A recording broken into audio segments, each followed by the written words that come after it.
नमस्कार, मी सुरेश वाणी. आपण पाहतात विघ्नर टाइम्स. विघ्नर टाइम्समध्ये आपल्या सर्वांचं मनपूर्वक स्वागत. आज आपण आहोत खेड तालुक्यामध्ये. खेड तालुक्यामध्ये हवा कोणाची, आमदार कोण हवा, ह्या कार्यक्रमानिमित्त आपण आलो आहोत देशमुख सरांकडे. कशा प्रकारचं नियोजन आहे, अतुल भाऊंचं या तालुक्यामधलं कर्तृत्व, नेतृत्व सगळ्यांना माहिती आहे. एक तरुणांच्या गळ्यातील आयडॉल म्हणून त्यांची ओळख आहे. या राजगुरुनगरचे ते सरपंच राहिलेले आहेत, जिल्हा परिषद सदस्य राहिलेले आहेत, विधानसभेची निवडणूक त्यांनी लढवलेली आहे. नुकत्याच झालेल्या लोकसभा निवडणुकीमध्ये त्यांनी भाजप पक्षाला सोडून शरदचंद्र पवार यांच्या राष्ट्रवादी काँग्रेसमध्ये प्रवेश केलेला आहे. विधानसभेच्या निवडणुका तोंडावर आहेत. विधानसभेचं लक्ष डोळ्यावर ठेवून त्यांनी लोकसभेच्या काळामध्ये राष्ट्रवादी काँग्रेसमध्ये प्रवेश केला असावा. अर्थात त्यांना पाठिंबा चांगला मिळतोय. मागच्या वेळेला अपक्ष निवडणूक लढवताना सुद्धा 50,000पेक्षा जास्त मतं मिळवली. या तालुक्याचे आमदार दिलीप मोहिते यांच्या नेतृत्वाला सुद्धा काही प्रमाणामध्ये लोक कंटाळलेली आहेत. लोक पर्याय शोधत आहेत. आता यांना कशा प्रकारे प्रतिसाद मिळतोय, पवार साहेबांनी काही शब्द दिलाय का? महाविकास आघाडी आहे या तालुक्यामध्ये, शिवसेना देखील काच्या करून तयार आहे आम्हाला उमेदवारी मिळावी म्हणून. भाऊ, तुम्ही काय सांगाल? लोकसभा निवडणुकीच्या पूर्वसंध्येला तुम्ही भारतीय जनता पक्षाला रामराम केला. नाही, तो जो रामराम झाला तो स्वाभिमानापोटी झाला. आणि त्यामध्ये एवढाच विचार होता की 10 वर्ष मी भारतीय जनता पक्षामध्ये काम केलं. काम करत असताना अत्यंत प्रामाणिकपणे संघटना वाढवायचं काम केलं. त्यामध्ये अनेक विषय होते. त्यावेळेस मी सांगितलेलं आहे की जो आमचा स्वाभिमान आहे त्यावेळेस तो सांभाळला गेला नाही. आणि पवार साहेब एक स्वाभिमानाची लढाई लढत आहेत. तर त्या लढ्यामध्ये आपण सगळ्या तरुण मित्रांनी सहभागी व्हायचं. खरं तर आम्ही सगळ्यांनी थांबायचा निर्णय घेतला होता. म्हणजे कुठं इकडेही जायचं नाही आणि इकडे जायचं नाही, हा आमचा निर्णय होता. पण त्यामध्ये सर्व तरुण मित्रांनी सगळ्यांनी मला सांगितलं की आपल्याला अमोलदादा कोल्हे आणि पवार साहेबांच्या लढ्यामध्ये सहभागी व्हायचं. आणि मग तो सर्व जणांचा निर्णय झाल्यानंतर विशेष करून आमच्या आदिवासी बांधवांनी तो एक निर्णय मला बोलून प्रत्येक गावात बैठकांमध्ये सांगितला होता. आणि तो निर्णय झाल्यानंतर आम्ही हा निर्णय घेतला. त्यामध्ये भारतीय जनता पक्ष शेवटच्या 1-1.5 वर्षामध्ये ज्या पद्धतीने जिल्ह्याच्या नेतृत्वांकडनं मला जी वागणूक मिळाली, त्याच्यामध्ये जे छोटे छोटे मुद्दे होते की ज्या ग्रामपंचायत आपण निवडून आणल्या, त्या ठिकाणी सत्काराला गेल्या, त्या ग्रामपंचायतांना निधी पाहिजे होता. निवडणूक प्रमुख म्हणून मला फक्त एक पद होतं नामदारी, पण त्याचे जे अधिकार होते ते अधिकार ठराविक लोकच चालवत होती. आणि ते मला वारंवार जाणवत होतं. 2-3 बजेटच्या माध्यमातून ते लक्षात आलं. त्यात काही दुरुस्ती झाल्या नाही. आणि अनेक निवडणुकीच्या काळामधल्या बैठका ज्या असतात, विधानसभा प्रमुख आणि विधानसभा लढलेला व्यक्ती हा बॅनरवर आला पाहिजे, किंबहुना एक चेहरा असतो तो पार्टीचा. त्याच्या पाठीमाग किती मतदान हे महत्त्वाचं नसतं, पण तो एक चेहरा असतो. तो पार्टीचा चेहरा जाणीवपूर्वक डावलला जाते. आणि माझ्या स्वाभिमानाला त्यामुळे ठेस पोचली. 3-4 बैठकांमध्ये ऑफिसच्या सर्वसामान्य कार्यकर्त्यांनी मला निरोप द्यायचे. आणि मोठ्या लोकांनी किंवा जे स्वतःला मोठे समजतात अशा कुणीही विश्वासात न घेता, कॉन्टॅक्ट न करता, कोऑर्डिनेशन न करता आपल्याला त्या मिटिंगला बोलवलं जात नाही किंवा मिटिंग बाहेरच्या कार्यकर्त्याकडनं करतात. अशा अनेक गोष्टींनंतर मला लक्षात आलं की यांना आपली काही गरज नाही आहे. आणि त्यामुळे तो स्वाभिमानापोटी घेतलेला निर्णय होता. आता इथल्या गावचे सरपंच ते जिल्हा परिषद सदस्य, नंतर विधानसभा निवडणूक लढवली. तुम्ही दादा कधी झाले, भाऊ कधी झाले, हे लोकांमध्ये जे बदल होत गेले हे कशासाठी होतं? काय मी दादा कधीच नव्हतो, सुरुवातीपासूनच भाऊ होतो. त्यामुळं भाऊ असताना जवळचा आपुलकीचा घरातला एक सहकारी या नात्याने आमच्या चौकामध्ये संभाजीनगरमध्ये तिथल्या लोकांच्या समस्या सोडत असताना कधी माझ्या सहकारी मित्रांच्या एक 400-500 मित्र आहेत मला त्या आमच्या चौकामध्ये, प्रत्येक कुटुंबाच्या जवळचं झालो. आणि तिथल्या ज्या आमच्या भगिनी होत्या त्या मला आवर्जून भाऊ या नावाने बोलवायच्या. मग काही समस्या असतील, काही अडचणी असतील, त्याच्यामध्ये माझे लहान जे मित्र आहेत, म्हणजे जे वयाने माझ्यापेक्षा लहान आहेत, ते मला भाऊ म्हणायचे. असा प्रवास राहिला हा. जिल्हा परिषद तुम्ही जी निवडणूक लढवलात, दिलीप मोहिते यांच्या जवळच्या विश्वासू कार्यकर्त्याला तुम्ही अतिशय तडफेने पराभव केला. विधानसभेची निवडणूक 50,000पेक्षा जास्त मतधिक्य मिळवलं. नंतर भाजपमध्ये प्रवेश केला. तुम्ही लोकसभा निवडणुकीच्या ऐन तोंडावर शरदचंद्रजी पवार यांच्या पक्षामध्ये प्रवेश केलेला आहे. विधानसभेच्या निवडणुका पुढ्यात आहे. तर महाविकास आघाडी आहे. विधानसभेची उमेदवारी तुम्हाला मिळणार याची खात्री नाही? असं नसतं. काय आता जिकडं मी अपेक्षा ठेवून गेलो भारतीय जनता पक्षामध्ये, तिकडेही पक्ष बांधणी करत असताना आम्ही एकदम तळागाळातनं पक्ष बांधला. आता आपण म्हटलात की आपण राजगुरुनगरला सरपंच राहिला, तर राजगुरुनगरला सरपंच होताना असं काही प्लॅनिंग नव्हतं की आपल्याला सरपंच व्हायचं. त्यावेळेस ग्रामपंचायतची निवडणूक आमच्या त्या भागातले जे आमचे संभाजी ग्रुप असतील, आमचे विघ्नर मंडळाचे कार्यकर्ते असतील, वाळूंज स्थळातले, या सगळ्यांची एक अपेक्षा होती की तू लढला पाहिजे. आणि त्यामध्ये माझा एक सहकारी मित्र स्वर्गीय पप्पा भंडलकर हे देखील माझ्याबरोबर ग्रामपंचायत निवडणूक लढले. आणि आमच्यातला एखादा प्रतिनिधी असावा, म्हणजे त्यावेळेस आमचे जे कैलास सांडकर म्हणून राणा प्रताप मित्र मंडळाचे अध्यक्ष होते, ते आमचे सहकारीच. सध्या ते राष्ट्रवादी काँग्रेस अजित पवार गटाचे तालुका अध्यक्ष. तर ते सगळे आमचे सहकारी. तिथून माझी म्हणजे 2008ला जन्म झाला म्हणायचं की प्रक्रिया. पण त्या अगोदर आम्ही मंडळाचे कार्यकर्ते म्हणून एक चांगलं काम करत होतो. व्यवसाय देखील माझा मोठा होता. पण या प्रक्रियेमध्ये मग ग्रामपंचायत सदस्य झाल्यावर गावातलं इतकं वातावरण जुळून आलं, तर गावातनं मला बिनविरोध सरपंच म्हणून दिलं. त्यावेळेचा ट्रेड काय होता आमचा की बुवा राजगुरुनगर शहर आहे, राजगुरुनगर शहरामध्ये त्याच कुटुंबातल्या त्याच व्यक्ती सरपंच होतात. आणि सर्वसामान्य कुटुंबातली लोक सरपंच होऊ शकत नाही. का होऊ शकत नाही, तर ही ग्रामपंचायत कायम कर्जात राहते आणि मग खिशातले पैसे टाकायला लागतात, अशी एक थीम होते. तर लोकशाहीमध्ये अशी गरज नसते, कारण कुठलाही राज्यकर्ता बदलला तरी प्रशासन हे ते चालवत असतं आणि लोकशाही ही लोकांच्या माध्यमातून चालत असते. त्याच्यामध्ये ठराविक एक 4-5 कुटुंबातली लोक असावीत. या थीमच्या विरोधात आम्ही पॉम्पलेट काढलं होतं की निवडणूक आल्या की त्याच व्यक्ती, तीच लोक, आणि मग आपण त्यात उतरत नाही, त्या ठिकाणी चांगलं काम करत नाही, मग चांगले लोक त्यात जात नाही, आणि मग चहापात्याने आपण कॉमेंट्स करतो की राजकारण गलिच्छ आहे, खराब आहे. या मुद्द्यावरती आम्ही निवडणुकीत आलो. आणि वारंवार एका कुटुंबाकडं किंवा ठराविक कुटुंबांकडंच सरपंचकी राहिली, कारभार राहिला, तर एकाधिकारशाही तयार होते. जरी लोकशाहीमध्ये आता आरक्षण आहे, काही आहे, तरी आपण बऱ्याच ठिकाणी पाहतो की काही कुटुंबाकडेच ती एकाधिकारशाही राहते. तर लोकशाहीची एक थोडीशी सुरुवात गावातल्या 200, 250, 300 मुलांनी गावच्या मारुती मंदिरामधनं चालू केली. आणि त्याचं थोडक्यात इनडायरेक्टली प्रतिनिधित्व माझ्या माध्यमातून झालं असेल. त्यानंतर बिनविरोध सरपंच आमचे 5-6 झालेले आहेत. हा झाला एक प्रवास.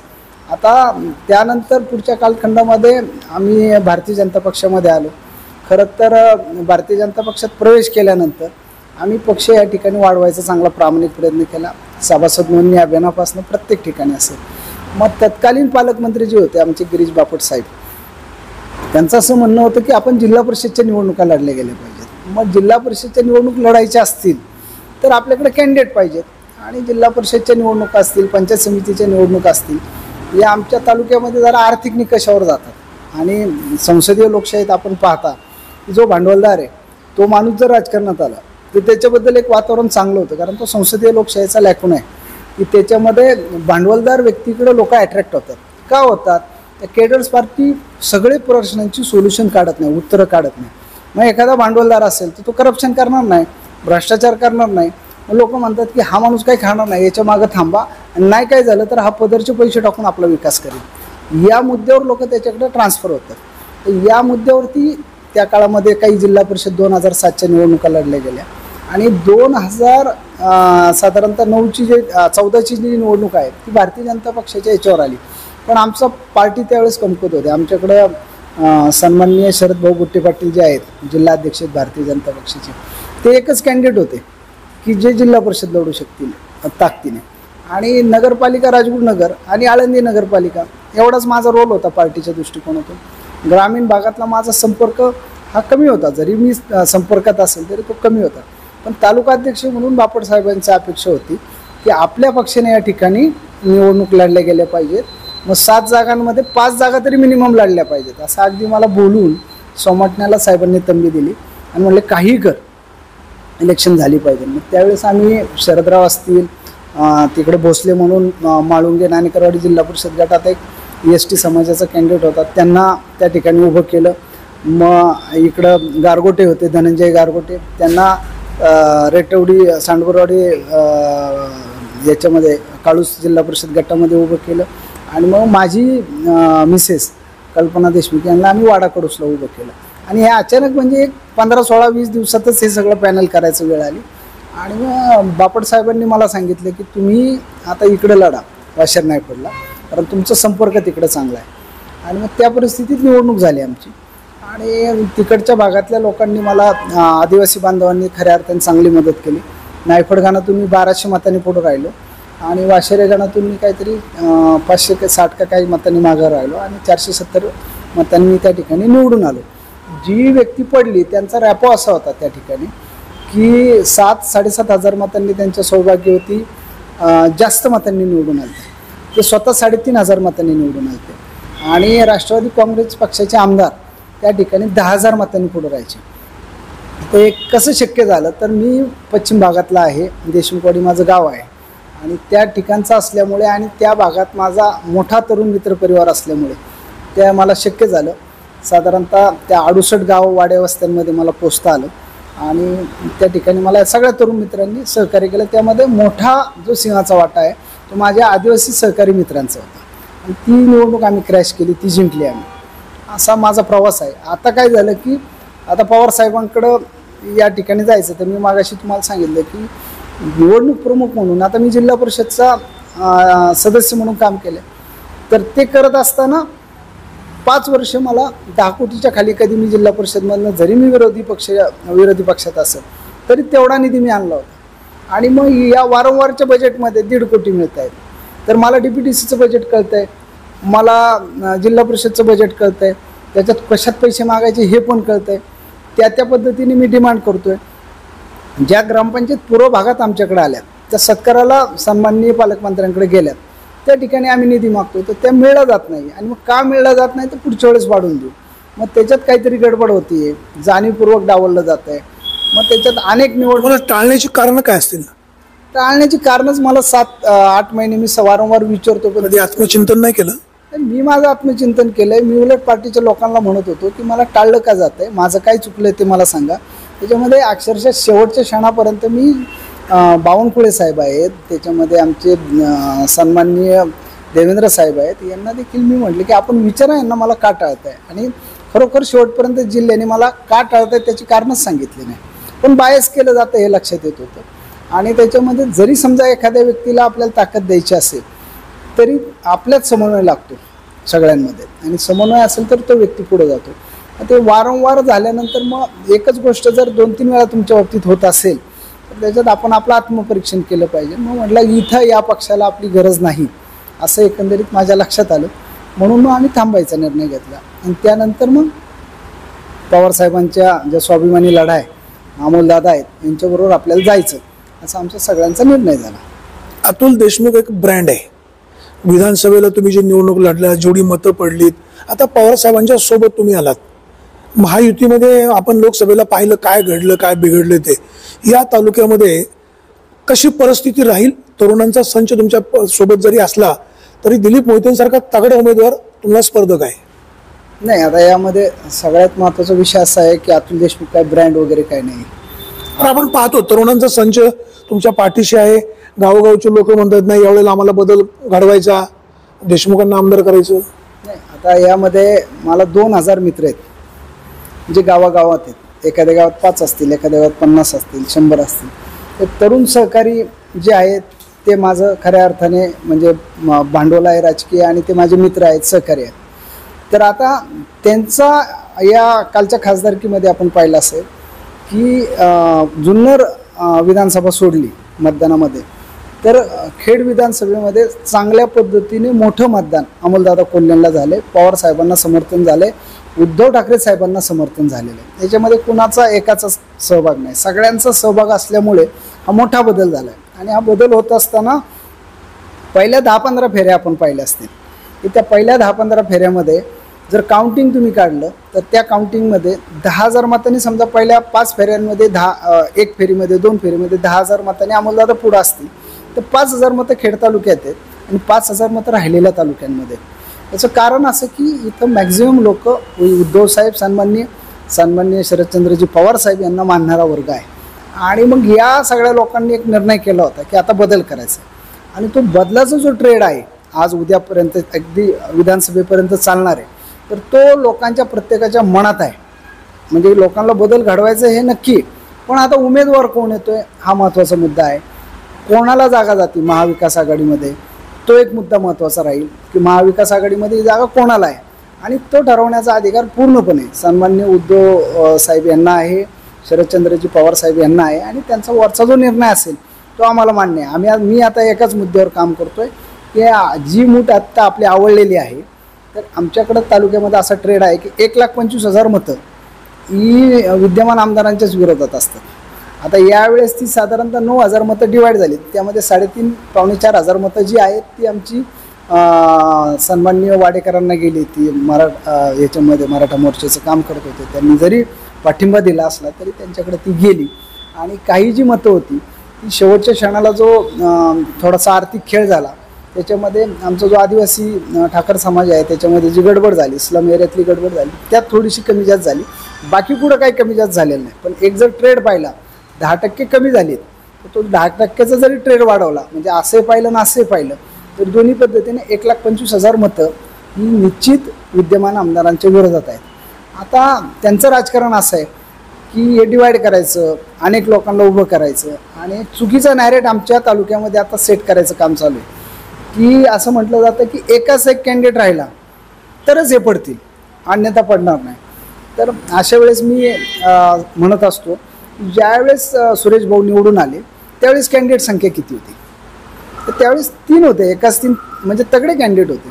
मी स्वतः कॅन्डिडेट होतो, तर मी सुरेश भाऊंना पाठिंबा देतो त्यावेळेस. मग असं जर असेल 3च्या निवडणुकीत जरी ते पडत असतील तर आता 3चे 4 झाले तरी काय फरक पडत नाही. म्हणून गावागावातल्या प्रत्येक विरोधी गटातल्या आमच्या सहकार्याला, मला आमचे सगळे सहकारी माहिती आहेत, शिवसेना पक्षाची माहिती आहेत, काँग्रेसची माहिती आहेत, त्याच्यामध्ये राष्ट्रवादी काँग्रेसचे आमच्या पवारसाहेबांच्या गटाची माहिती आहेत, की त्यांना एकच सांगत असतो की आपला मताचा ब्लॉक बूथप्रमाणे एका बाजूला आपण ठेवायचा आहे. उमेदवार कुणी असू द्या, उमेदवार कुणी राहिला तरी काही फरक पडत नाही. आपला ब्लॉक एका बाजूला गेला की समोरचा माणूस ॲटोमॅटिक घसरणार आहे, अशी परिस्थिती आहे. त्यामुळं निश्चित या निवडणुकीमध्ये त्यांना ही निवडणूक निश्चित अवघड आहे.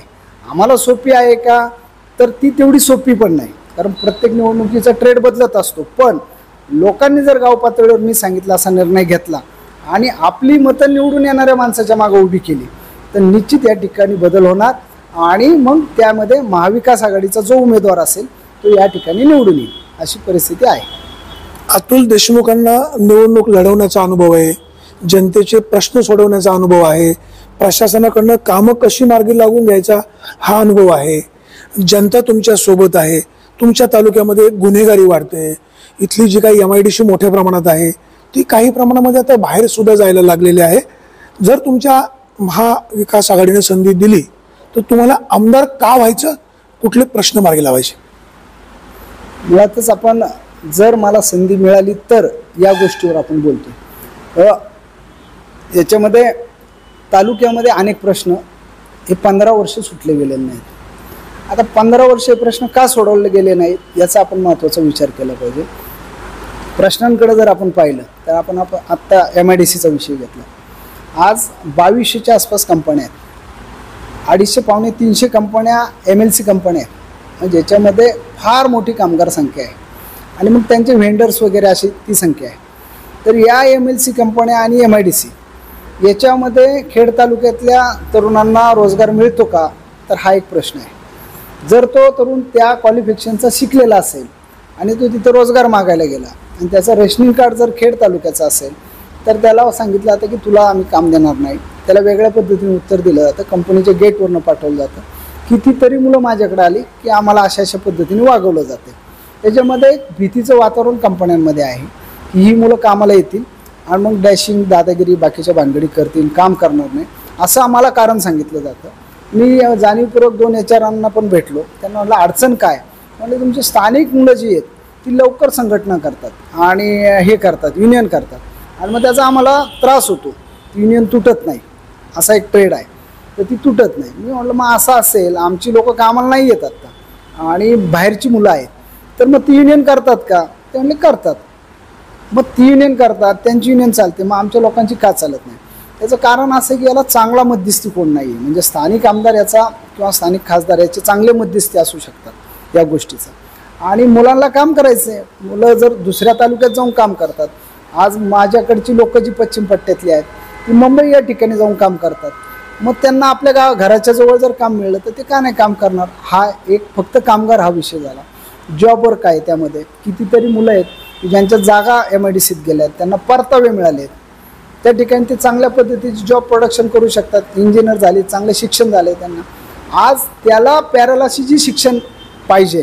म्हणजे मध्ये बाबा कल्याण यांनी आमच्याकडं सेज आणला आणि ITIला फायनान्स केला. आज गेले 4-5 वर्ष ITIची परिस्थिती काय साहेब, ITIला कुठलंही राज्य शासनाकडनं वेगळं फायनान्स नाही, अनुदान नाही, कुठलं त्या ITIकडे पाहिलं जात नाही. आणि त्याला जे काही बाबा कल्याणींकडनं चालू होतं आता ते सगळं बंद आहे. मग त्या लेवलचा स्किल वर्कर तयार केला जातोय का, तर तोही केला जात नाही, त्याच्याकडे लक्ष नाही आपलं. दुसरी गोष्ट, ज्या ठिकाणी डेव्हलपमेंट, प्रायमरी डेव्हलपमेंट येतं तर त्या ठिकाणी डेव्हलपमेंटची कामं आमची काही मुलं घेऊ इच्छितात की ज्यांच्याकडे आता मशिनरी आल्यात, MIDCचे पैसे आलेत, मग ती कामं घ्यायला गेले तर त्यांना ती कामं स्थानिक मुलांना दिली जात नाही.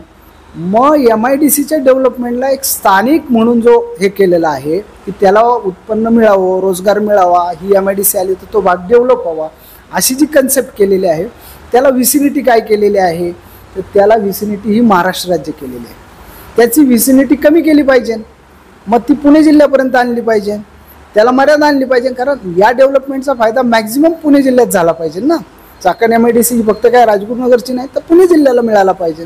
जसं पवार साहेबांनी WMDCचा पहिला प्रयोग हा चाकणला केला आणि मग MIDC ग्रोथ होत गेली, मग ती भोसरीमध्ये झाली असेल, इथं झाली असेल. हा जो बेनिफिट आहे त्या बेनिफिटचा फायदा पुणे जिल्ह्याला मिळाला पाहिजे. याच्यावर बोललं पाहिजे ना आपण. मग विधिमंडळ कशाला आहे, कायदेमंडळ कशाला आहे, तर कायदे करायला आहे. व्हिसिनिटी एरिया कमी करणं हा जॉब कोणाचा आहे, हा स्थानिक आमदारांचा जॉब आहे. मग हा जॉब आपण रोल केला आहे का. आपल्या मुलांना कामाला घेतलं जात नाही, त्यांना कंपनीच्या गेटवरनं फक्त तुम्ही खेड तालुक्यातले म्हणून काढून दिलं जातं. तर याच्याबाबत आपण फोन केला आहे का 15 वर्षात, नाही. मग जर तुम्हाला कामाला लागायचं असेल तर मग तुम्ही माझ्याकडे या, माझ्या आश्रयित व्हा, माझ्याकडे याचक म्हणून या आणि मग तुम्हाला काम मिळेल. नेत्याचं काम असं असतं की याचक बनवले नाही पाहिजेत, तुम्हाला तुमच्या हक्काचं दिलं पाहिजे. तुम्हाला पण लागू आहे, सर्वांना लागू आहे ही गोष्ट, सगळ्यांना लागू आहे. पण मला मर्यादा आहेत ना साहेब. मी काय आत्ता मी जिल्हा परिषदपर्यंत काम करतो, तर माझ्या जिल्हा परिषदच्या कामामध्ये तुम्ही मला या पॅरामीटरमध्ये चेक करा ना. मला माफ करा, परंतु कधी कधी काही कार्यकर्ते तुमच्याकडे आले आणि मला कुठेतरी कामाला लावा असं म्हणाले, तुम्ही त्यांना कामाला लावलं तर पुन्हा तुमची अपेक्षा असते मतदान आम्हालाच करा, हे नॅचरल आहे. असं नाही. हाच इथं तर प्रॉब्लेम आहे सगळा. आपण लोकशाहीत आहे, ज्यावेळेस तुम्ही गिव्ह अँड टेकची अपेक्षा करता लोकशाहीमध्ये त्यावेळेस मग ती लोकशाही प्रायमर होत नाही. लोकशाहीचा अर्थ काय साहेब, आपल्याकडं मुळात लोकशाही रुजली गेलेली नाही आणि मी या विचाराचा कार्यकर्ताच नाही. लोकशाही अशी आहे आपल्याकडं, आपली लोकशाही लॉबिंग लोकशाहीमध्ये जाते, आपली लोकशाही उपकाराच्या लोकशाहीमध्ये नेलेली, ही अपवादामध्ये नेलेली. लोकशाहीमध्ये असं पाहिजे की सर्वसामान्य माणसाचं काम डायरेक्ट झालं पाहिजे आणि त्याला इतका अधिकार पाहिजे की त्याचं काम झालं तर त्यांनी तुमच्याकडे आलं नाही पाहिजे, त्यांनी तुमचं काम पाहून तुमच्याकडं मत तयार केलं पाहिजे, स्वतःचा एक विचार तयार केला पाहिजे आणि त्यांनी तुम्हाला मत दिलं पाहिजे. इथं मत तयार करायला लावतात, अशी परिस्थिती. आणि मग ही जी मत तयार करायला लावायची जी प्रोसेस आहे, तुम्हाला कायम याचक बनवून ठेवायची, याचा फायदा गेले 15 वर्षे या लोकांनी घेतलेला आहे. काही अंशी सगळीकडे असंच चालतं ना, तळ राखी तो पाणी चाकी. तळ राखी ते पाणी चाकी, जर ह्याच विचारावर तुम्ही जाणार असेल तर खेड तालुक्यातल्या समस्या आयुष्यभर याला छेद द्यायचंय, नक्की याला छेद द्यायचा आहे. आणि या समस्या 15 वर्ष राहिल्यात. कशा राहिल्यात समस्या बघा, आता आमच्याकडे भामासखेड, चासकमान आणि कळमुडी धरण आहे. या 3 धरणाच्या साठी काही आरक्षित क्षेत्र पूर्व भागात केलं गेलेलं आहे आणि मग त्या लोकांना पाणी मिळतं का या डॅमचं, तर नाही मिळत. आता आपण नुसतं चासकामांचा विचार करू. चासकामांचा कॅनल आमचा गेलेला आहे, उजवा कॅनल या बाजूने गेलेला आहे. तो आमच्या हद्दीत किती किलोमीटर आहे, 45 किलोमीटर आहे. आमच्या हद्दीतला 45 किलोमीटरचा कॅनल आहे. मग त्या कॅनलवरनं आमच्या लोकांच्या जमिनी बागायत होतात. मग पुढं तो गेलाय शिरूरमध्ये तो कॅनल. मग तो कॅनल शिरूरमध्ये जात असताना ज्यावेळेस पाणी सोडलं जातं उन्हाळ्याच्या टाईममध्ये, बागायतच्या टाईममध्ये, खेड तालुक्यातल्या लोकांना ते किती मिळतं, 18 दिवस. ज्यावेळेस टेलचं पाणी पूर्ण भरलं जाईल त्यावेळेस तुम्हाला पाणी दिलं जाईल. मग आमची नेमकी लोक वंचित राहतात. मग ते काय करतात, ते पुढाऱ्यांकडे येतात. मग पुढारी मी असू द्या, विद्यमान आमदार असू द्या, ज्याची सत्ता आहे, ज्याचा पालकमंत्री आहे, त्याच्याकडे जातात. आणि मग त्यांच्याकडे गेल्यानंतर आम्ही फोन करतो की साहेब ते आमच्या भागातली लोक आहे, DY 5ला पाणी सोडा, DY 6ला पाणी सोडा आणि मग पाणी सोडलं जातं. मग लोक काय म्हणतात आमचं काम यांनी केलं. म्हणजे आम्ही कशात ठेवतो त्यांना आश्रित आणि उपकारात ठेवतो, वंचित ठेवतो, कटोरा घेऊन आमच्यापाशी ठेवतो. पण त्याऐवजी आमचा रोल काय, त्या कॅनलचं जर मी 100% अस्तरीकरण केलं तर पाणी डोक्याकडनं शेपटाकडे सोडलं जाईल आणि लवकर पाणी जर शिरूरला पोचलं तर जास्त काळ पाणी कोणाला मिळेल, खेड तालुक्यातल्या लोकांना मिळेल. बरोबर, ज्यावेळेस अस्तरीकरण पूर्ण होईल त्यावेळेस ते 90% दाबाने पाणी सुटेल ना. बरोबर आहे, ते 90% दाबाने जर पाणी सुटलं तर तुम्हाला पाणी जास्त वापरता येईल. दुसरी गोष्ट, कॅनलच्या पोटचाऱ्यांची कामं आपल्याकडे झाली नाही. ते संज्ञान करायचं काम कोणाचं आहे, त्या ठिकाणी संज्ञान लोकांना कुणी केलं पाहिजे, तर ते आम्ही केलं पाहिजे. आम्ही जर विधान मंडळात आहोत तर आम्ही त्याचं महत्त्व लोकांना समजून सांगितलं पाहिजे आणि अस्तरीकरणासाठी जो मोठा निधी आणला पाहिजे त्या ठिकाणी कॅनलच्या. ती जॉब कोणाचा आहे, तो आमचा आहे. दुसरा प्रश्न आहे खेड तालुक्यातल्या पूर्व भागातल्या गावांचा. वापगाव आणि त्या भागातली जी 6-7 गावं आहेत त्या ठिकाणी कळमुडी डॅमचं पाणी येतं आहे म्हणून लोक थांबलीत. आज अक्षरशः टंचाई आहे त्या भागामध्ये. त्या भागामध्ये पिण्याच्या पाण्याचा प्रॉब्लेम आहे. लोकांनी बागायत केलं पाहिजे, त्या ठिकाणची लोक डेव्हलप झाली पाहिजे. इतकं सुंदर जमीन आहे पण त्यांना मिळतंय का. खूप आंदोलनं झाली 15 वर्षात पण त्या लोकांना त्याचा लाभ मिळत नाही. मला एक प्रश्न पडतो, जनाई सिरसाईसारखी योजना होते त्याला 450 कोटी रुपये त्या ठिकाणी दिले जातात. मग खेड तालुक्यात बोरवडे वापगाव योजना होऊ शकत नाही का. बांबुरवाडीच्या ठिकाणी नाही द्यायचं आंबेगाव तालुक्याला, तुम्हाला विद्यमान आमदारांना पाणी नाही द्यायचं आंबेगाव तालुक्यांना तर नका देऊ, पण खेड तालुक्यातल्या लोकांना का वंचित ठेवायचं. कुठं चुकतं म्हणजे विधिमंडळात आपण काय करतोय, आपलं नेतृत्व काय करतंय. ज्या दिलीप मोहिते बिनकामाचे आमदार, माझं असं म्हणणं आहे की ज्या नेतृत्वाला लोक निवडून देतात आणि त्या नेतृत्वाने त्याचा विधिमंडळामध्ये कायदे मंडळामध्ये काय जॉब केलाय याबाबत एखादी चांगली धोरणात्मक योजना केली का. पाईपमधनं पाणी न्यायचा विचार केलाय का. 2 TMC पाणी आपण डायरेक्ट नेऊ शकत. दिलीप मोहिते अकार्यक्षम आमदार ठरले, आपणच ठरवा ना. आता मी आम्ही म्हणण्यापेक्षा तुमचे तालुक्यावाल्यांनी कोणातून तरी 100% आहे. ही समस्या 15 वर्ष लटकून आहे. मग ही समस्या सोडवली तर तुम्हाला आमची गरज पडेल. ही समस्या मी सोडवणार आहे म्हणून प्रत्येक निवडणुकीला आपण जर मतं मागणार असेल तर जनतेने याचा विचार केला पाहिजे. आणि ही समस्या सोडवता येत नाही का, तर 100% सोडवता येते. मग ह्या समस्येवरती तुम्ही काम केलं पाहिजे. मग का नाही 15 वर्ष ही समस्या सुटली, कॅनलची समस्या सुटली. आता दुसरा विषय, भामा आसखेड, कळमोडी आणि चासकामान या धरणाचं पाणी समजा खाली जाते. खालच्या भागातल्या लोकांच्या जमिनीवरती शिक्के आहेत, 8 एकरपेक्षा जास्त जमीन आहे म्हणून त्याच्यावर शिक्के पडले, जादा राखीवचे पोहोचे आहेत.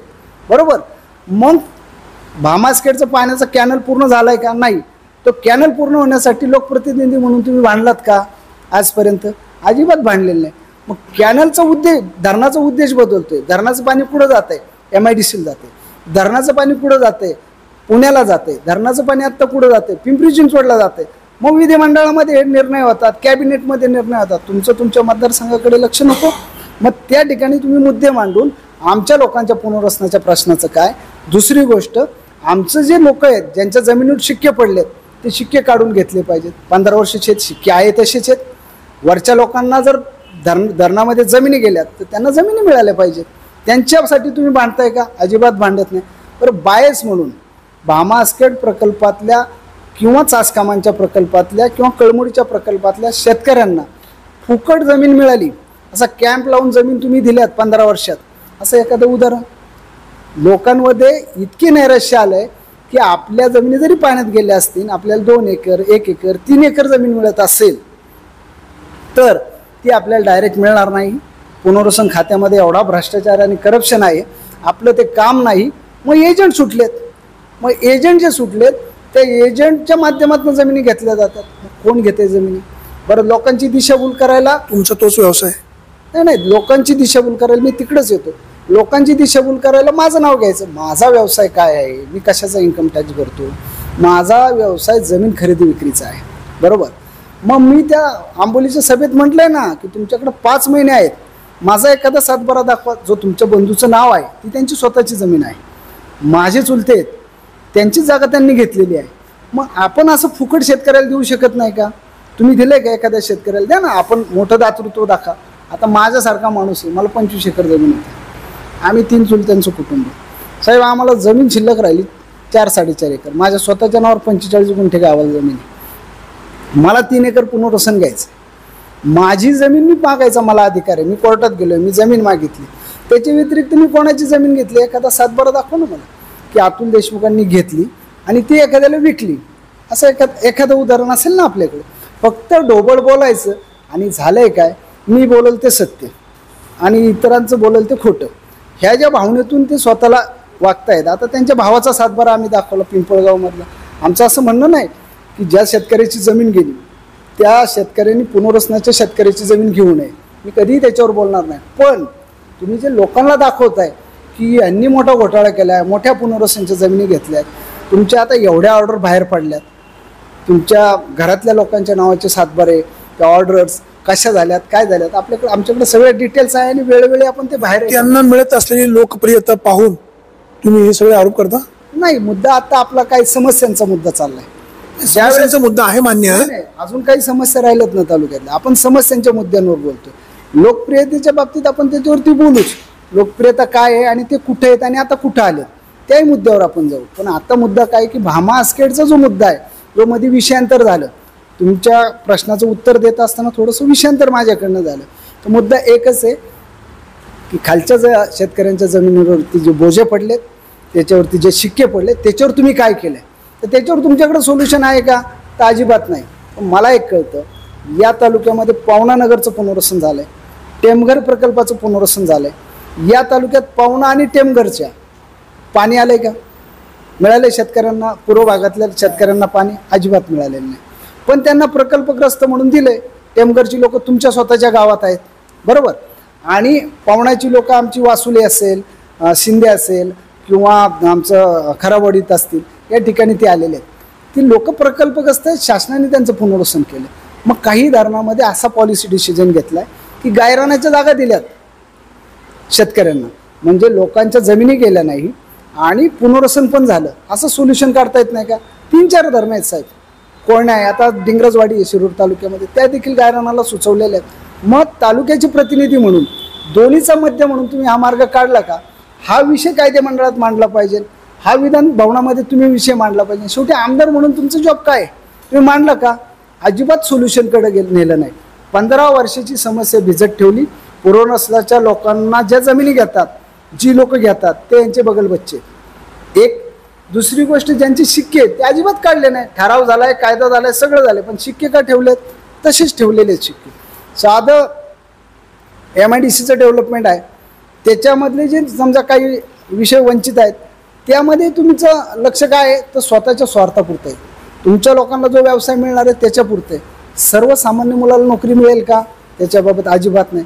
आपल्या भागात 2200 कंपन्या आहेत, त्याचा CSR आपण किती इफेक्टिव्ह आपल्या भागामध्ये डेव्हलपमेंटसाठी वापरला आहे. मग अंगणवाडी असेल, त्याच्यामध्ये आपल्याकडं शाळा आहेत, त्या शाळांसाठी किती वापरला असेल. पहिल्यांदा बजाजचा 14 कोटी CSR आपल्या तालुक्यात आला, त्यातला 5 ते 6 कोटीवर राबवला गेला आणि बाकीचा सगळा CSR पाठीमागे गेला. त्या बजाज संस्थेवरती ॲलिगेशन केलं गेलं की तुमचं काम चांगलं नाही आहे. मग हे तुमच्या जे पदाधिकारी आहेत त्यांनी केलं, त्यांची मध्यस्थी तुम्ही नको करायला, आणि त्याच्यातल्या ज्या त्रुटी असतील, चुका असतील, तुम्ही एक बैठक लावून ते नको क्लिअर करायला. त्याच्यामध्ये तुम्ही अजिबात काम केलेलं नाही. मग CSR मोठा आणला, त्या गावाने आणला, तर त्याच्या उद्घाटनाच्या फिती आपण कापू शकतो. पण स्वतः व्हिजन ठेवून एखादं गाव डेव्हलप केलं का त्यातनं? अजिबात केलेलं नाही. म्हणजे आपल्या तालुक्यातल्या ज्या समस्या आहेत, आता साधारणतः आपल्याकडं 5 टप्प्यात MIDC डेव्हलप होते. मला सांगा, 5 टप्प्यात एखाद्या भागात MIDC डेव्हलप होते, तर त्याचा ताण किती कंटेनर येणार आहेत? 2200 कंपन्या आहेत, त्याच्या बसेस किती पळणार आहेत, किती लोकांना रोजगार भेटणार आहे, त्याच्यानंतर त्या भागामध्ये जे लॉजिस्टिक वगैरे येणार त्याचा किती ताण येणार आहे. बरं, निवास किती होणार आहे? खेड, चाकण, आळंदी आणि त्याच्या आजूबाजूची जी गावं आहेत त्याच्यामध्ये निवास किती होणार आहे याचा विचार केला पाहिजे. आणि त्याला मोठा एखादा रस्ता रिंग रोड करता येईल का? मोठा रस्ता जर केला तर ट्रॅफिकच्या समस्या कशा क्लिअर होतील? मग केंद्र असेल, राज्य असेल, याच्यातनं काय काम केलं जाईल? आज हायब्रिड ॲन्युटी सारखी योजना आहे, PMRDकडे आत्ता मोठा निधी आहे. या 5 वर्षात PMRDचा कुठला तुम्ही चांगला निधी आणलाय का? आपलं अजिबात आणलेलं नाही. हायब्रिड ॲन्युटीमध्ये कुठली चांगली कामं सुचवली की ज्या भागात लिंक राहील? आता आपल्याकडे काही भाग असा आहे, आळंदी आहे, चाकण आहे, राजगुरुनगर आहे आणि भीमाशंकर आहे. एका ठिकाणी दोन ठिकाणी दैवत आहेत मोठी आणि 2 ठिकाणी हिस्टॉरिकल आपल्याला इतिहास आहे. तर या भागाच्या डेव्हलपमेंटसाठी चांगले मोठे आराखडे आपण केलेत का? आत्ता मागच्या वेळेस फक्त राजगुरूंच्या आराखड्याबद्दल आपण बोललात, तेवढीच एक गोष्ट आहे, ती पण आमचा एक सहकारी वकील त्यांच्या जवळ गेलाय त्यामुळे त्यांना ती सुचली. आता अजिबात त्या गोष्टीत तेवढा उदासीनपणाच होता. आणि मग त्याबाबत विचार केलाय का तुम्ही डेव्हलपमेंटचा? अजिबात केलेलं नाही. आता हे सगळं आलंय तर मग आपल्याकडे या CSR मधनं एखादं मोठं हॉस्पिटल, कंपनी कामगारांसाठी एखादं मोठं हॉस्पिटल, त्याचा विचार केलाय. शिक्षणाच्या बाबतीत त्या गोष्टीला पूरक असलेलं शिक्षण आपण देतोय का? तर अजिबात त्या गोष्टीला पूरक असं शिक्षण नाही.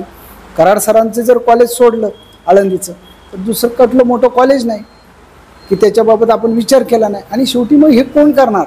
आपल्या तालुक्यातली जी मोठी मोठी लोक आहेत त्यांनी हे केलं पाहिजे, वारंवार सत्तेत राहिले. आणि जर ते सत्तेतले लोक काम सोडवत नसतील, तो प्रश्न सोडवत नसतील. आणि अनेक प्रश्न यांनी तुम्हाला सोडवले नाही. का सोडवले नाही त्याच्या मागे माझा डायरेक्ट आरोप आहे की लोकांना तुम्ही असं याचं ठेवलं आहे की दातृत्वाच्या भावनेत, म्हणजे तुम्हाला आम्ही दिलं तरच तुमचं जमणार, आमच्याबरोबर राहिले तर ठीक आहे, नाहीतर मग तुमचं काही खरं नाही. आणि मग ह्या समस्या सुटणार नाही. हा जो भीतीचा बागलबॉय आहे ना, हा बोकांडी ठेवून तुम्ही लोकांना आपल्यापाशी दाबून ठेवताय. आता राहिला मागाचा प्रश्न तुमचा की तुम्ही म्हटले त्यांची काय म्हणलं त्यांची लोकप्रियता वाढती आणि त्यामुळे तुम्ही असे आरोप करताय का? तो लोकप्रियतेच्या बाबतीत तालुक्यातली जनता त्यांच्याबाबत काय बोलते याचा एक सर्वे करा, मग आपल्या लक्षात येईल. दुसरा मुद्दा असा आहे की जे मतामध्ये त्यांना कन्व्हर्शन होतं, ज्या मुद्द्यावर तुम्हाला जायचं आहे, तो आता त्यांच्याकडे राहिलेला नाही आहे. कारण त्यांच्याकडं सर्वात ताकदीचा जो माणूस होता, ज्याच्याकडं मतदान आहे, ज्यांच्याकडं लोकप्रियता आहे आणि ज्यांना पाहून मतदान होत होतं, ते सन्माननीय पवार साहेब आज त्यांच्याबरोबर नाही आहेत. निधी आणला ना तालुक्यामध्ये? निधी आणणं म्हणजे काय मला सांगा साहेब. मी एखाद्या गावचा सरपंच झालो आहे, बरोबर, आणि माझ्या ग्रामपंचायतच्या बजेटप्रमाणे 15 वित्त आयोग असेल, किंबहुना गावचं उत्पन्न असेल, जिल्हा परिषदच्या माध्यमातून वेगवेगळ्या फंडातून निधी आणता येत असेल, तो निधी रेग्युलर येणं आणि त्या गावचा विकास होणं. रस्ते, लाईट, पाणी. पाठीमागे मी सांगितलं की रस्ते, लाईट, पाणी म्हणजे विकास नाही. मानवाच्या मूलभूत गरजा काय आहेत? अन्न, वस्त्र, निवारा. आणि एखाद्या ग्रामाच्या मूलभूत गरजा काय आहेत? रस्ते, लाईट, पाणी. या गरजा सोडवणं म्हणजे भारी का? तुमच्याकडे आजपर्यंत स्मशानभूमी नाही काही काही गावांमध्ये. तुमच्याकडं आरोग्याच्या चांगल्या मोठ्या सुविधा नाही. तुमच्याकडं कृषी उत्पन्न बाजार समितीच्या माध्यमातून शेतकऱ्यांना ऑर्गॅनिक फार्मिंगमध्ये नेण्याचं काम नाही. माती परीक्षणाची एक साधी लॅब नाही तुमच्याकडं की जिचं माती परीक्षण करून काय उत्पन्न केलं पाहिजे. क्लस्टर फार्मिंगच्या बाबतीत केंद्र सरकार, राज्य सरकारने एवढी मोठी योजना आली, पूर्णपणे त्याच्याकडं दुर्लक्ष आहे. खते, बी बियाणे जी बांधावर मिळायला पाहिजेत त्याची योजना प्रॉपर राबते का तुमच्या तालुक्यात? अजिबात राबत नाही. मग ह्या आलेल्या योजना राबवणं हा तर एक पार्ट झाला, पण निधी येणं आणि विकास होणं तसं नाही आहे. मुंबई उरण पनवेल भीमाशंकर जो रस्ता आम्ही मागणी करत होतो बापट साहेबांच्या काळामध्ये, त्याचं नाव बदललं आणि त्याला आता शिरूर म्हटलं गेलं, शिरूर जॉईंट रस्ता. तर तो जो रस्ता आहे तो मोनाज कंपनी 5 वर्ष सर्वे करते साहेब, अजून सर्वेतच प्रकरण अडकलं आहे. निधी आणला, विकास केला, तर त्याच्यावर फंड पडलाय का? तो रस्ता झालाय का? तो जो रस्ता आहे ही खेड तालुक्याची हार्टलाईन राहील. खेड तालुक्याच्या डेव्हलपमेंटला ती सर्वात मोठी पुढे नेणार राहील. जसं आमचं एअरपोर्ट मागे गेलं, एअरपोर्ट मागे गेलं तर ते ह्यांच्यामुळे गेलं म्हणून बोलून मोकळे झाले. तुम्ही थांबवायला काय केलं? एअरपोर्ट मागे गेलं, तुम्ही ह्यांच्यामुळे गेलं, एवढं बोललं, विषय संपला. येणार का परत? आता आहे बघा, राजकीय शासकीय कामामध्ये तुम्हाला जी कॅपॅसिटी मिळते, आपण कॅपॅसिटी बोलतो, माझी जर कॅपॅसिटी ती झाली तर आपण त्यावेळेसच्या डेव्हलपमेंटवर बोलू, त्यावेळेस जे शक्य आहे ते बोलू. केंद्राच्या राज्याच्या ज्या पॉलिसी आहेत त्या मॅक्झिमम तुमच्याकडे आणणं हा विकास आहे. हा त्या भागाला म्हणजे समजा 50-100 कोटी रुपये खेड तालुक्याला मिळतात आणि त्यात विकास करणं आणि 500 कोटी रुपये आणून विकास करणं हा डेव्हलपमेंटचा पार्ट आहे. याला डेव्हलपमेंट म्हणायचं. आणि 100 कोटी जे रेग्युलर येतात आणि ते तुम्ही वापरतात, रस्ते, लाईट, पाणी. आता मला सांगा, केंद्राचं आपल्याकडं राष्ट्रीय पेयजलचा कार्यक्रम झाला, जवळजवळ सगळ्या ग्रामपंचायत त्यामध्ये घेतले गेले. आपलं किती लक्ष आहे त्याच्यावरती? आपलं लक्ष त्याच्यामध्ये ज्या ठिकाणी सौर ऊर्जेचे पॅनल धरले गेलेले नाहीत, ग्रामपंचायत छोट्या आहेत, 50,000चं उत्पन्न आहे, त्या बाईक फॉरगेट केल्यात का?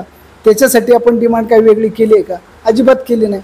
जे प्लॅनिंग झालं आहे त्याच्यावरती आपण बोललेत की आपला जिल्हा परिषदचा अध्यक्ष आपला आहे, पॅकेज आपण जास्त आणलं पाहिजे ना जिल्हा परिषदच्या अध्यक्षाच्या माध्यमातून, त्याच्यावर काम केलं आहे का? अजिबात नाही. ज्या तुम्ही क्लब करून पाणी योजना केल्यात त्याच्या टेंडरवर तुमचं लक्ष आहे, पण या योजना योग्य पद्धतीने राबतात. टेंडरवर लक्ष म्हणजे तुम्हाला नेमकं काय म्हणायचं? टेंडरवर लक्ष म्हणजे तालुक्यामधल्या लोकांची चर्चा आहे ना, टेंडरवर लक्ष ठेवायचं, टक्केवारीसाठी काही यांच्या ऑफिसच्या लोकांनी फोन करायचे. सध्या हे टक्केवारी आणि खोक्यांमध्येच अडकलेले लोक आहेत साहेब. व्यक्तिगत विकास म्हणजे विकास नाही. एखादा माणसाला सामूहिक लोक निवडून आपला प्रतिनिधी करतात लोकशाहीमध्ये, तर त्याचा हा जॉब आहे आणि आपण या जॉबवरती बोलतो. तर त्याच्यामध्ये ते टक्केवरती तुमचं लक्ष आहे. या योजना आता प्रॉपर राबल्या गेल्या तर काही ठिकाणी तर विहिरींना सोर्स नाही. आज पश्चिम पट्ट्यामध्ये धरणांची पाणी जे आहे ते खाली आलंय आणि जिथं सोर्स धरलेत त्या ठिकाणच्या विहिरींसाठी आता फंडिंग नाही आहे, पाणी नाही. फक्त योजना तयार झाली कागदावरती, पण ती योजना राबली जात नाही. त्याच्यावरती आत्ताच्या बजेटला, पावसाळी अधिवेशनाच्या बजेटपर्यंत तुम्ही काहीच बोलले नाही. याच्यावरती तुमचं ॲनालिसिस नाही आहे की 1 फुटावर लाईन आहे का 5 फुटावर लाईन आहे. त्याचा ज्यावेळेस मेंटेनन्सचा विषय पुढे येईल त्यासाठी आपण काय करताय. अनेक मोठ्या शहरांच्या पाणी योजना असतील, पाणी आरक्षण असेल. साधं चाकणचं पाणी आरक्षण तरी तुम्ही केलंय का. भामासखेड धरणातनं याला पाणी चाललंय, MIDCला पाणी चाललंय, पिंपरी चिंचवडला पाणी आत्ता जात आहे, पुण्याला पाणी जाते. चाकण शहराच्या पाण्याच्या बाबतीत आरक्षणाचा प्रस्ताव आहे का तुमचा स्वतःचा. तुम्ही मागितले का चाकणची पाणी योजनेला आम्हाला 200 कोटी रुपये पाहिजेत आणि एवढा पाणीसाठा आम्हाला आरक्षित पाहिजे. त्याच्यावर तुम्ही काम नाही केलं. आज जर पिंपरी चिंचवड पुण्याला पाणी गेलं तर करंजबिऱ्यापासून जी खालची गावं आहेत शेलपिंपळगावपर्यंतची, यांना हक्काचं पाणी राहत नाही. ही गोष्ट आपल्या लक्षात नको यायला. त्या ठिकाणी केटीवेअरची संख्या वाढवणं. तर केटीवेअर कुठपर्यंत पकडला जातो. केटीवेअर हा डिसेंबर महिन्यापर्यंतच पकडला जातो. जानेवारी फेब्रुवारीच्या पुढं जो पार्ट आहे तो केटीवेअरला पाणी सोडायला विकत पाणी मागावं लागतं तुम्हाला धरणामध्ये. आपल्या धरणाचं 6 ते 7 TMC पाणी आज ते पाणी जात असताना मृत साठ्यापर्यंत येतंय. मग त्या पाण्यामध्ये आपले जे शेतकरी उद्या बागायतदार आहेत, म्हणजे काळूसपर्यंतचे शेतकरी आहेत, शेलपिंपळगावचे शेतकरी आहेत, हे बागायत कशावर करणार आहेत, त्यांची उपजीविका कशावर चालणार आहे. MIDC तर तुमची 2 ते 5% कार्यकर्त्यांना उत्पन्न देते जी एवढी मोठी आलेली आहे. मग हा मोठा शेतकरी वर्ग जो डिपेंड आहे याच्यावरती, त्याच्यासाठी तुमचा विचार काय आहे. शून्य. तुम्ही त्याच्यावर काम करत नाही. मग हे काम तुम्ही विधिमंडळात कायदेमंडळात केलं पाहिजे. आमच्याकडे अशी पद्धत आहे पुढाऱ्यांची राजकारणामध्ये की जोपर्यंत तुम्ही येऊन आम्हाला काही काम सांगत नाही तोपर्यंत आम्ही ते काम घेणार नाही. स्वतःहून काही करायचं नाही. स्वतःहून काही करायचं नाही. ही वृत्ती सोडली पाहिजे. तुमचं निरीक्षण पाहिजे. अरे माझा मतदारसंघ इथं मला हे करावं लागेल. मग ती लोक आपल्याकडे आहेत, आपल्याकडे नाही का, मग जाऊ दे मग. अशा लोकांनी डिमांड द्यायच्या ऐवजी जर तुमचा मास्टर प्लॅन, त्याचा DPR तुम्ही जर तयार केला चांगला सुंदर आणि त्याच्यावर तुम्ही काम केलात तर भाग डेव्हलप होईल. आणि याला विकास म्हणायचं.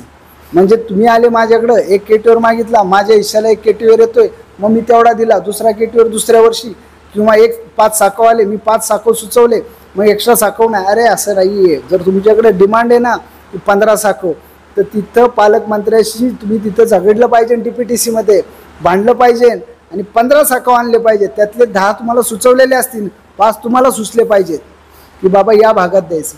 आपल्याकडं बायस काम केलंच जात नाही. ज्या ठिकाणी दलित वस्ती आहे त्या ठिकाणी ओपनचं साखव टाकलं जात नाही. हे अतुल देशमुख आमदार झाल्यावर करू शकतो. अतुल देशमुख जिल्हा परिषद सदस्य असताना केलेलं आहे. आमदार झाल्यावर का नाही करणार. निश्चित करणार. या विजननीच काम करायचं आहे आणि हा विजन आपल्या लोकांपुढे न्यायचा. आणि खेड तालुक्यातल्या कामगारांमध्ये जे MIDCत काम करतात त्यात मॅक्झिमम आमची खेड तालुक्यातली युवा पिढी पाहिजे. उत्पन्नाच्या सोर्समध्ये 25% आमच्या हक्काचं आहे खेड तालुक्याचं. ते आमच्या प्रत्येक कुटुंबापर्यंत पोहोचलं पाहिजे. आमची कॅपॅसिटी नसेल तर इतर ठिकाणी जाऊ द्या, पण त्याची विसिनिटी पण आपण जिल्हा ठरवून घेतली पाहिजे. त्या ठिकाणी आपल्या लोकांसाठी आपण भांडलं पाहिजे. आज तालुक्यातल्या जनतेने पाहिलं पाहिजे की ही लोक MIDC असेल किंवा बाकीचं ठिकाण असेल कशासाठी बांधतायत. स्वतःच्या कुटुंब, स्वतःच्या बगल बच्चांसाठी बांधतायत. हे संपूर्ण समाजासाठी बांधत नाही. आणि मग ज्या वेळेस तुम्ही आमचे बगल बच्चे असाल त्यावेळेस तुम्हाला मिळणार. तर लोकप्रतिनिधीचं हे काम नाही.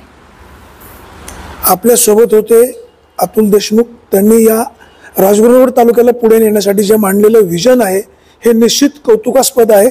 विद्यमान आमदार गेल्या 5 वर्षामध्ये किंवा त्याच्या अगोदर तालुक्याचा विकास करू शकलेले नाहीत. अनेक प्रश्न स्वतःहून त्यांनी सोडवलेले नाही. एखादा कार्यकर्ता एखादं गाव पुढे गेलं तेवढाच प्रश्न सोडवलेला आहे. ह्या MIDC सारख्या ठिकाणी संरक्षण दिलेलं नाही आणि तालुक्याच्या विकासाला ज्या पद्धतीने पुढे न्यायला पाहिजे होतं तसं घडलेलं नाही. आता तालुक्यामध्ये बदल होतोय. महायुती, महाविकास आघाडी असे 2 गट राज्यामध्ये आहेत. महाविकास आघाडीने चांगल्या प्रकारे स्पेस आहे राजगुरुनगर तालुक्यामध्ये. जर या युवकाला संधी मिळाली तर निश्चित या संधीचं सोनं तालुका करू शकेल, विकास होऊ शकेल. आता पाहूया भविष्य काळामध्ये या तालुक्यातले मतदार काय करतात आणि कोणाला निवडून देतात. एक मात्र निश्चित आहे, विद्यमान आमदार दिलीप मोहिते पाटील यांच्याबद्दल नाराजीची घंटा वाजते. त्यांच्यातला मीपणा काही अंशी समोर येतोय. तरुणांचे प्रश्न सुटत नाहीत, MIDC मध्ये असणाऱ्या अडचणी सुटत नाहीत आणि MIDC काही बाहेर जायला लागलेत. यावर जर योग्य वेळी उपाययोजना केली नाही, तालुक्याला पुढे नेण्याचा प्रयत्न योग्य पद्धतीनं झाला नाही तर भविष्यकाळ अवघड आहे. साहेब, आपण विघ्नर टाइम्सशी मन मोकळे बोललात, आपल्याला मनापासून धन्यवाद. प्रेक्षक हो, आपण कुठेही जाऊ नका, पाहत राहा फक्त विघ्नर टाइम्स, शोध बातमीचा, ध्यास सत्याचा. धन्यवाद.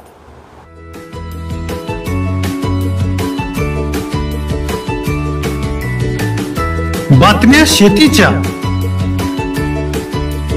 बातम्या मातीच्या,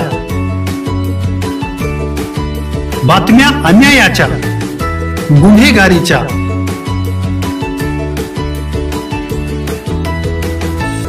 राजकारणाच्या आणि समाजकारणाच्या, शोषणाविरुद्ध बुलंद आवाज, जनसामान्यांच्या हुंकाराची गाज, सत्कार्याला प्रोत्साहन, दुष्कृत्याला अनुशासन, निर्भीड, निस्पृह, सडेतोड, बेधडक आणि रोखटोक म्हणजेच विघ्नहर टाइम्स, शोध बातमीचा, ध्यास सत्याचा. आपलं चॅनल, आपली बातमी. सबस्क्राईब तर कराच, पण बेल आयकॉनवर क्लिक करायलाही विसरू नका.